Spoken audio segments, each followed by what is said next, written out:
Okay, so this is me playing with some things, having a go at something new. This is all about the writing process to make your lives easier, okay?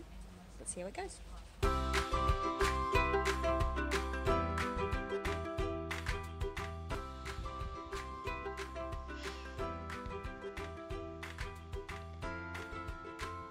So here we go, the writing process.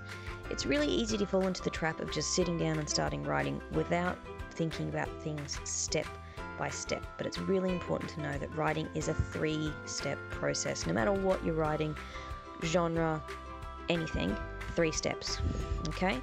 So the first step is the one that most people don't do, and that's planning. It's really important to do this as thoroughly as you can, whenever you can. So we need to brainstorm. This is where you dump all your ideas down on a page. It doesn't have to be neat, it doesn't have to be tidy, it's just getting your ideas down. Then you need to choose your ideas. What's most relevant for the task at hand? What's going to work the best? What are you most interested in? It's a really good idea if you can to check these with a teacher before you start going. And then the next stage is to think about, how am I going to put this together? What order am I going to write my argument in, or my story in? What comes first, second, and third? That's going to help you with your logic and cohesion later on. Okay, if you can put details in here, that's really helpful too. Where are you going to put evidence that's going to support your ideas? Okay, next up, unsurprisingly, we have step 2, and this is the actual writing stage.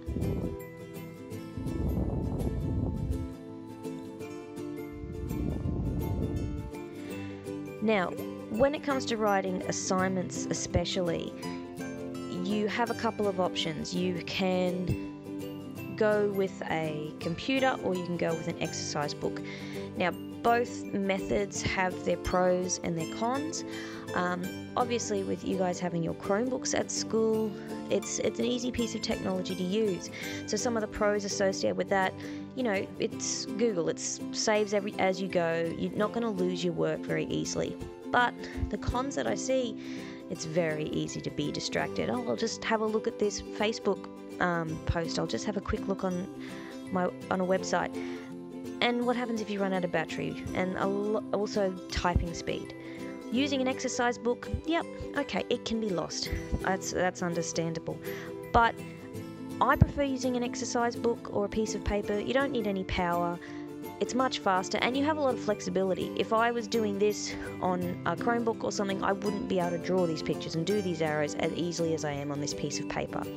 It's really important when you're writing, especially assignments, you do it in bursts. 20-minute bursts with 5-minute breaks.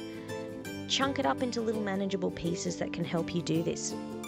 You might do an introduction and then have a break. You might do your first argument, then have a break. Use your 20-minute burst to chunk it up. It's really, really important that if you're working a section at a time, that you're following the plan that you wrote. There's no point doing all that planning if you're not then going to use it. But you need to finish the writing before you move on to step 3. Okay, so step 3 is really important. Oh, they're all really important steps. I keep saying they're all important, but they're all important. Number 3 is editing. I am calling it editing rather than proofreading or checking.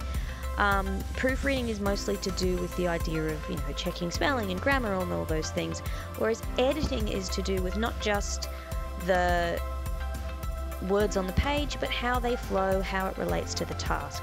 All you need is your writing, and if you're working on an assignment or a task from class, you need the task as well. That's my little wonderful attempt at a task sheet. So you can check the 2 things together. Now, I decided when I was looking at this editing process that we can break it into 3 ideas. So the first one is the functional stuff. So this is, can I read your work? The second one is cohesion. Is it worth my while to read it? Like, am I going to enjoy reading your work? And the third one is whether or not it's appropriate. Is it going to address the task? So, like I said, the functional stuff, that's spelling, your grammar and expression, your punctuation. Are you following the appropriate genre or structure for the task? Do your paragraphs peel? All those little nitty-gritty things of writing. If you can get someone to help you with that, do it. Use the resources you have at home.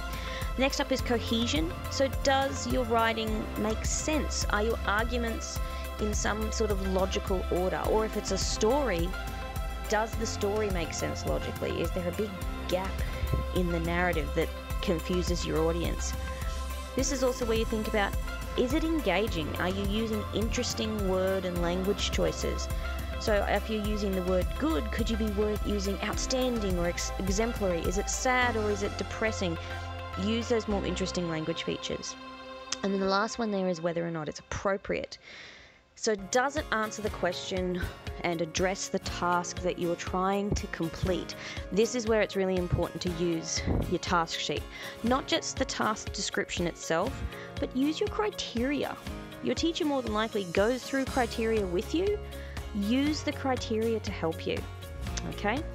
And the last little thing here, I'm putting it in a little separate box. This step stuff, 1, 2, and 3. Step 1, 2, and 3, planning, writing, and editing, gets done before you hand in a draft to the teacher.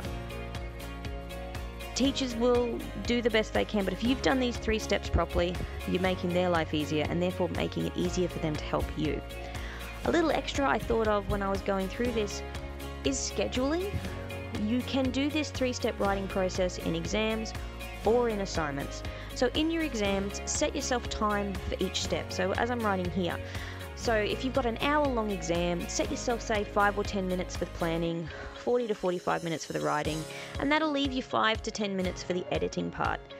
If you make sure you leave time for editing at the end, it means that you'll never run out of time for the writing part. And if you've done the planning effectively, the writing part's actually easier. In assignments, you can do the same thing. Give yourself like mini due dates. Use your school organizer, write the dates in your organizer.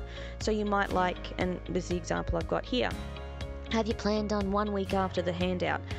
Do the big chunk of the writing a week before the draft is due, and then do the editing the week that the draft is due. So remember, your teacher is getting your complete best work.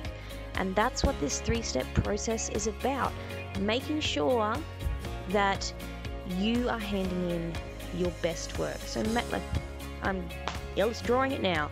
Making time for all 3 steps. This is all about making your writing the best it can be.